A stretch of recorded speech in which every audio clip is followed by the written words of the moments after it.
39వ article కేంద్ర రాష్ట్ర ప్రభుత్వాలు అనగా రాజ్యము క్రింది మార్గదర్శక ఆదేశిక సూత్రాలను దృష్టిలో ఉంచుకొని వాటి అమలు చేయడం కోసం తగిన శ్రద్ధ వహించాలి అన్నారు. ఇందులో 39 class A, 39 class B, 39 class C, 39 class D, 39 class E, 39 class F అని చెప్పేసి మొత్తంగా మనకు 6 క్లాసెస్ అనేటువంటివి ఉన్నాయి. అంటే కేంద్ర రాష్ట్ర ప్రభుత్వాలనే రాజ్యం అమలు చేయాల్సినటువంటివి, ఓకేనా. సో రాజ్యం పరిపాలనలో, రాజ్యం చట్టాలు చేయడంలో అమలు చేయాల్సిన మార్గదర్శకాల గురించి 39వ ఆర్టికల్లో ABCDEF అనేటువంటి క్లాజులుగా ఇవ్వడం జరిగింది. అంటే రాజ్యం యొక్క కార్యనిర్వాహక చర్యలు రాజ్యం కార్యనిర్వాహక చర్యలు కానీ మరియు శాసన చర్యలు కానీ చేపడుతున్నప్పుడు, కార్యనిర్వాహక శాసన చర్యలను నిర్వహిస్తున్నప్పుడు రాజ్యం తప్పనిసరిగా వీటిని దృష్టిలో పెట్టుకొని వీటిని అమలు చేయడం కోసం ఆ ప్రభుత్వ చర్యలు, ఆ శాసన చర్యలు ఉండేలా చూడాలి. మరి ఏమిటవి? 39వ ఆర్టికల్లో ఏ అనేటువంటి క్లాసులో ఏముంది అంటే పౌరులందరికీ జీవనోపాధిని సమానంగా కల్పించాలి అంటున్నారు. అంటే సింపుల్గా చెప్పాలి అంటే సమాన ఉపాధి అవకాశాలు. అలానే గుర్తుంచుకోండి, 39 అనే ఆర్టికల్లో ఏ అనే క్లాస్ ఏం చెప్తుంది? సమాన ఉపాధి అవకాశాలను చెప్తుంది. సమాన ఉపాధి అవకాశాలు ఎవరెవరికి సమాన ఉపాధి అవకాశాలు అంటే పురుషులతో పాటు మహిళలకు సమాన ఉపాధి అవకాశాలు అనుకోవచ్చు. పురుషులతో పాటు మహిళలకు సమాన ఉపాధి అవకాశాలు అనుకోవచ్చు. అగ్రవర్ణాలతో పాటు వెనుకబడిన వర్గాలకు, వెనుకబడిన లేదా అణగారిన వర్గాలకు సమాన ఉపాధి అవకాశాలు అనుకోవచ్చు. అణగారిన వర్గాలు, అణచివేతకు గురైన వర్గాలకు సమాన ఉపాధి అనుకోవచ్చు, సమాన ఉపాధి అవకాశాలు అనుకోవచ్చు. మరియు నైపుణ్యం కలిగిన వ్యక్తులతో పాటు నైపుణ్యం కల వ్యక్తులతో పాటు నైపుణ్యం లేని వ్యక్తులకు అనుకోవచ్చు. నైపుణ్యం లేని వ్యక్తులకు కూడా సమాన ఉపాధి అవకాశాలు అనుకోవచ్చు. నైపుణ్యం కలిగిన వ్యక్తులతో పాటు నైపుణ్యం లేని వ్యక్తులకు కూడా ఈ దేశంలో సమాన ఉపాధి అవకాశాలు అనేటువంటివి ఉండాలి. సో పురుషులతో పాటు మహిళలకు సమాన ఉపాధి అవకాశాలు ఉండాలి. అగ్రవర్ణాలతో పాటు వెనుకబడిన అణగారిన వర్గాలకు సమాన ఉపాధి అవకాశాలు రాజ్యం కల్పించాలి. నైపుణ్యం గల వ్యక్తులతో పాటు నైపుణ్యం లేని వ్యక్తులకు కూడా రాజ్యం సమాన ఉపాధి అవకాశాలు కల్పించాలి. సో ఈరోజు మనకు నైపుణ్యం లేని వ్యక్తుల కోసం మరియు అణగారిన వర్గాల కోసం, ముఖ్యంగా గ్రామీణ పేదల కోసం, గ్రామీణ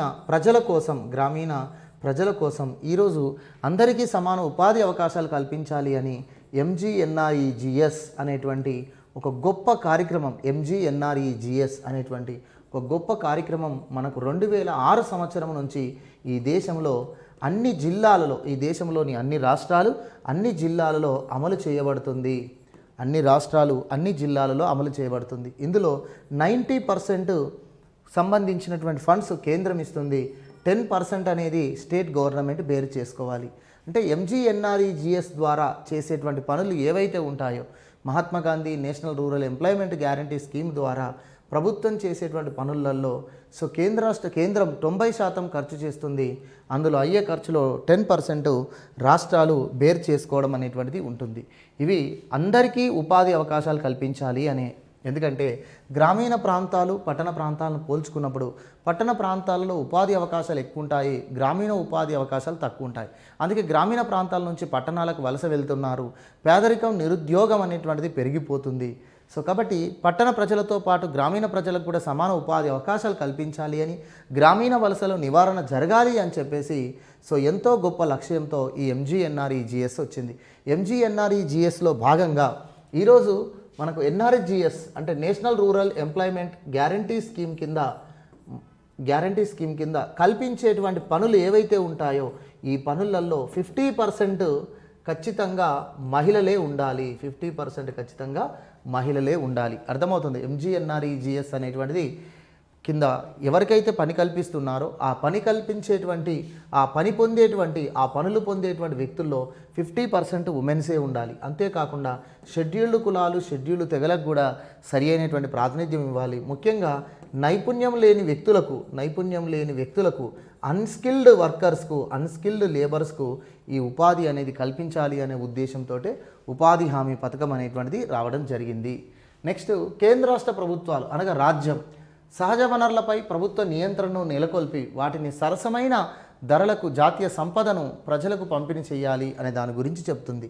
వెరీ వెరీ ఇంపార్టెంట్. 39వ ఆర్టికల్లో బి అనేటువంటి క్లాజు కానీ అదేవిధంగా సి అనే క్లాజు కానీ చాలా ఇంపార్టెంట్. బి అనే క్లాజ్ ఏం చెప్తుంది అంటే వనరుల సమాన పంపిణీ గురించి చెప్తుంది. వనరుల సమాన పంపిణీ గురించి బి అనే క్లాస్ చెప్తుంది 39వ ఆర్టికల్. సి అనే క్లాస్ ఏం చెప్తుంది అంటే సంపద వికేంద్రీకరణ గురించి చెప్తుంది. సంపద వికేంద్రీకరణ చర్యల గురించి చెప్తుంది.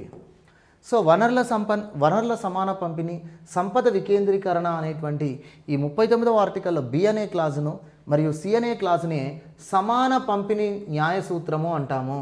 సమాన పంపిణీ న్యాయ సూత్రము అంటాం. ఈ సమాన పంపిణీ న్యాయ సూత్రమును అమలు చేయడమే సామ్యవాద స్థాపన అంటాం. సామ్యవాద రాజ్య స్థాపన అంటాం. సో సామ్యవాద రాజ్య స్థాపనకై ఈ సమాన పంపిణీ న్యాయ సూత్రమును రాజ్యం అమలు చేయాలి. రాజ్యం అమలు చేయాలి. అయితే ప్రారంభంలో 1950 నుంచి 1975 వరకు సమాన పంపిణీ న్యాయమును అమలు చేయడం కోసం సామ్యవాద రాజ్య స్థాపనను ఏర్పాటు చేయడం కోసం రాజ్యం అనేక సంస్కరణలు ఉదాహరణకు భూ సంస్కరణలు తర్వాత అదేవిధంగా బ్యాంకుల జాతీయకరణ అదేవిధంగా రాజాభరణాల రద్దు మొదలైనటువంటి సంస్కరణలు రాజ్యం చేపట్టింది. ఎందుకంటే వనరుల సమాన పంపిణీ సంపద వికేంద్రీకరణ అనేటువంటి సమాన పంపిణీ న్యాయ సూత్రమును అమలు చేయడం కోసం సామ్యవాద రాజ్య స్థాపనను రాజ్యం ఏర్పాటు చేయడం కోసం 1950 నుంచి 75 వరకు భూ సంస్కరణలు చేసింది. బ్యాంకుల జాతీయకరణ చేపట్టింది. రాజాభరణాలను రద్దు చేసింది. అయితే ఇవన్నీ కూడా రాజ్యం చేపట్టిన సామ్యవాద రాజ్య స్థాపనకై రాజ్యం చేపట్టిన ఈ చర్యలన్నీ కూడా ఈ సంస్కరణలు కానీ ఈ చర్యలు కానీ ఇవి ప్రాథమిక హక్కులకు భంగం కలిగిస్తున్నాయి. కొంతమంది వ్యక్తుల యొక్క సమానత్వపు హక్కు, స్వేచ్ఛా హక్కులకు, జీవించే హక్కులకు, ముఖ్యంగా ఆస్తి హక్కుకు భంగం కలిగిస్తున్నాయి. అందుకనే ఈ ప్రభుత్వం చేసినటువంటి సామ్యవాద రాజ్య స్థాపనకై రాజ్యం చేసిన ఈ సంస్కరణలు కానీ ఈ బ్యాంకుల జాతీయకరణ రాజాభరణాల రద్దుకు సంబంధించిన ఆర్డినెన్స్లన్నింటినీ కూడా సుప్రీంకోర్టు కొట్టివేసింది. సో ప్రజాస్వామ్యంలో హక్కులకే ఎక్కువ ఇంపార్టెన్స్ ఉంటుంది. కాబట్టి వ్యక్తి హక్కులకు భంగం కలిగేటువంటి ఏ చర్యలైనా ఏ సంస్కరణలైనా చెల్లుబాటు కావు అని చెప్పేసి ఈ భూ సంస్కరణలతో పాటు రాజాభరణాల రద్దు వరకు అన్నిటినీ కూడా సుప్రీంకోర్టు నిలిపివేయడం అనేటువంటిది జరిగింది. సో ప్రధానంగా మనది ప్రజాస్వామ్య దేశం కాబట్టి మన ప్రజాస్వామ్యం దేశంలో అందరి వ్యక్తుల యొక్క హక్కులే ఇంపార్టెన్స్ కాబట్టి సామ్యవాద రాజ్య స్థాపన కోసం ప్రభుత్వం చేసే చర్యలు కొంతమంది వ్యక్తుల హక్కులకు భంగం కలిగిస్తున్నాయి కాబట్టి అవి చెల్లవు అన్నారు.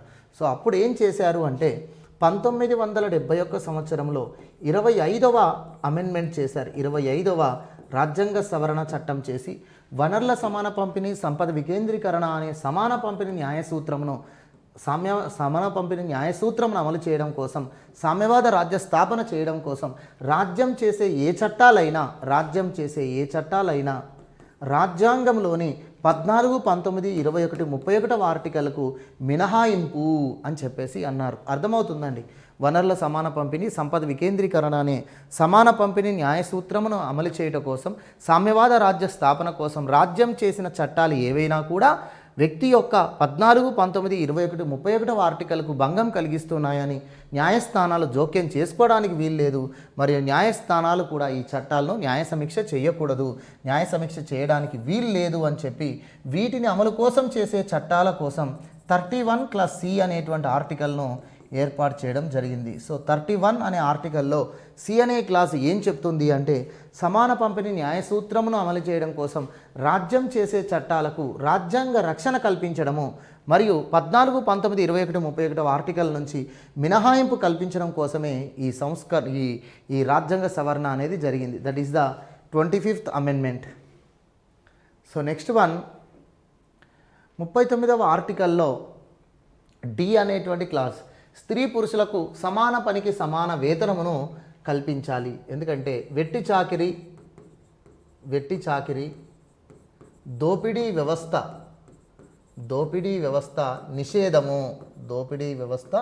నిషేధము 23వ ఆర్టికల్లోని 23వ ఆర్టికల్ ప్రాథమిక హక్కుల్లోని 23వ ఆర్టికల్ ప్రకారము వెట్టి చాకిరీ దోపిడీ వ్యవస్థను నిషేధించాలి, రాజ్యం నిర్మూలించాలి. ఎందుకంటే సమాన పనికి సమాన వేతనం అనేది అన్ని వర్గాలకు అందాలి. ముఖ్యంగా పురుషులతో పాటు స్త్రీలకు సమాన పనికి సమాన వేతనం అనేది ఉండాలి. మరియు స్కిల్డ్ వర్కర్స్తో పాటు అన్స్కిల్డ్ వర్కర్స్ కూడా సమాన వేతనం అనేది ఉండాలి. సమాన పనికి సమాన వేతనం అనేటువంటిది ఉండాలి అనేటువంటిదే మన రాజ్యం యొక్క 39వ ఆర్టికల్లో డి అనే క్లాస్. సో ఇటీవల సుప్రీంకోర్టు కొన్ని కేసుల్లో జడ్జిమెంట్ ఇచ్చింది. ఏమిటి అంటే దీనా వర్సెస్ యూనియన్ ఆఫ్ ఇండియా అనే కేసులో, దీనా వర్సెస్ యూనియన్ ఆఫ్ ఇండియా అనేటువంటి కేసులో జైల్లో పనిచేసేటువంటి ఖైదీలకు కూడా, జైల్లో పనిచేసేటువంటి ఖైదీలు అంటే ఖైదీలతో జైల్లో పని చేయించడం జరుగుతుంది. జైల్లో పనిచేసేటువంటి ఖైదీలకు కూడా సమాన వేతనమును అమలు చేయాలి, సమాన వేతన హక్కును అమలు చేయాలి అని చెప్పేసి పేర్కొనడం జరిగింది. సమాన వేతన హక్కును అమలు చేయాలి అని చెప్పేసి పేర్కొన్నారు. తర్వాత నెక్స్ట్ వన్ 39వ ఆర్టికల్లో ఈ అనే క్లాస్, కార్మికులు తమ శక్తికి మించి పని చేయకుండా ఉండేలా కేంద్ర రాష్ట్ర ప్రభుత్వాలు తగు శ్రద్ధను వహించాలి. అనగా కార్మిక సంక్షేమ చట్టాలను రాజ్యం చేసి, కార్మిక సంక్షేమ చట్టాలను రాజ్యం చేసి బానిసత్వము నుంచి వెట్టి చాకిరి నుంచి కార్మికులను విముక్తి చేసి కార్మికుల శ్రమకు తగిన ప్రతిఫలము లేదా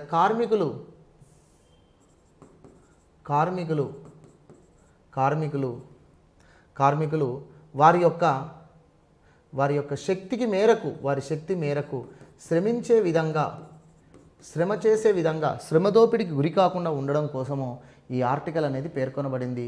ఇది రాజ్యం యొక్క బాధ్యత. ఓకే, కార్మిక సంక్షేమ చట్టాలు చేసి కార్మికులు శక్తికి మించి పని చేయకుండా, శక్తికి మించి శ్రమించకుండా బానిసత్వం, వెట్టి చాకిరీ అనేవి నిషేధించాలి అనేది 39వ ఆర్టికల్లో ఈ క్లాస్. 39వ ఆర్టికల్లో ఎఫ్ అనే క్లాస్, బాలబాలికలు యువతీ యువకులు ఎలాంటి దుర్వ్యసనాలకు, ఎలాంటి వ్యసనాలకు లోను కాకుండా వారు నైతికంగా అభివృద్ధి చెందేలా రాజ్యం తగు ప్రత్యేక శ్రద్ధలు వహించాలి అన్నారు.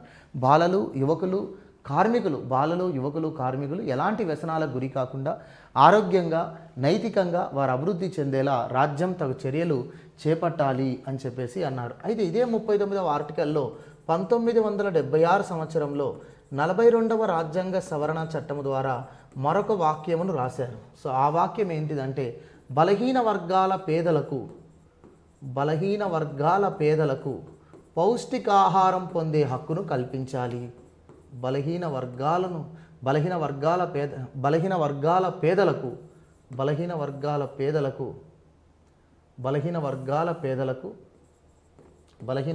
పేదలకు పౌష్టికాహారం పొందే హక్కును కల్పించాలి.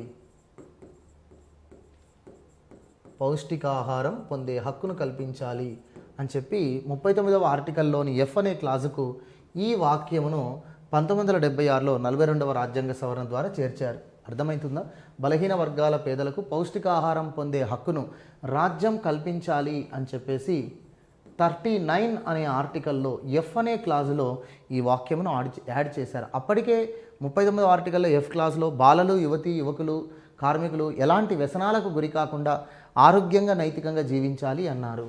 సో ఇక్కడ బాలలు ఆరోగ్యంగా జీవించాలంటే ముందు వారికి పౌష్టికాహారం కావాలి. అందుకే బాలలకు, బలహీన వర్గాల పేదలకు లేదా బలహీన వర్గాల బాలలకు పౌష్టికాహారం పొందే హక్కును రాజ్యం కల్పించాలి అన్నారు. సో దీన్ని ఐసిడిఎస్ అనేటువంటి కార్యక్రమం ద్వారా అమలు చేయడం జరుగుతుంది. ఇంటిగ్రేటెడ్ చైల్డ్ డెవలప్మెంట్ స్కీమ్ ద్వారా వీటిని అమలు చేస్తున్నారు. ఇక 39వ ఆర్టికల్లో ఏ అనే క్లాస్, ఇదేమిటి అంటే కేంద్ర రాష్ట్ర ప్రభుత్వాలు అనగా రాజ్యం ఆర్థికంగా, సామాజికంగా వెనుకబడిన ఉన్న పేదలకు ఉచిత న్యాయ సహాయం పొందే హక్కును కల్పించాలి. సో ఇక్కడ ఆర్థికంగా, సామాజికంగా వెనుకబడిన వర్గాలు అని చెప్పేసి అంటున్నారు. అంటే ఆర్థికంగా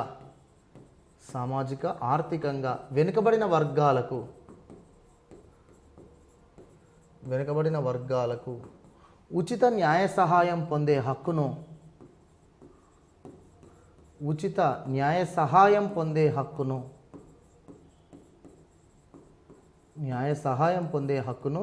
రాజ్యం కల్పించాలి అంటారు. దీన్ని right to free legal aid అంటారు. Right to free legal aid. So ఇది 1976లో ఈ క్లాసును కూడా 1976 సంవత్సరంలో 42వ రాజ్యాంగ సవరణ చట్టం ద్వారా చేర్చినటువంటిది. So right to free legal aid అనేటువంటిది సోషల్లీ ఎకానమికల్లీ బ్యాక్వర్డ్ క్లాసెస్కు ఉచిత న్యాయ సహాయం పొందే హక్కును అమల్లోనికి తీసుకురావాలి అని చెప్పేసి రాశారు 42 అమెండ్మెంట్ ఇన్ 1976లో. సో దీన్ని 1987లో దీన్ని అమలు చేయడం కోసం పార్లమెంట్ చేసినటువంటి చట్టమే జాతీయ న్యాయ సేవా ప్రాధికార సంస్థ చట్టము అని చెప్పేసి ఒక చట్టం చేశారు. బలహీన వర్గాల పేదలకు, సామాజికంగా ఆర్థికంగా వెనుకబడిన వర్గాలకు ఉచిత న్యాయ సహాయం పొందే హక్కును కల్పించడం కోసం రాజ్యం తగు చర్యలు చేపట్టాలి అన్నారు. అందుకోసం రాజ్యం అనగా పార్లమెంటు 1987 సంవత్సరంలో జాతీయ న్యాయ సేవా ప్రాధికార సంస్థ చట్టమును చేసింది. ఈ చట్టమునే నల్సా చట్టము అంటారు. National Legal Services Authority Act 1987లో ఈ చట్టం చేశారు. ఈ చట్టం ప్రకారమే మనకు లోక్ అదాలత్ అని చెప్పేసి కోర్టులలో ఉచితంగా న్యాయ సహాయం పొందడం కోసము బలహీన వర్గాలకు లోక్ అదాలతులు అనేటువంటివి ఏర్పాటు చేయడం జరిగింది.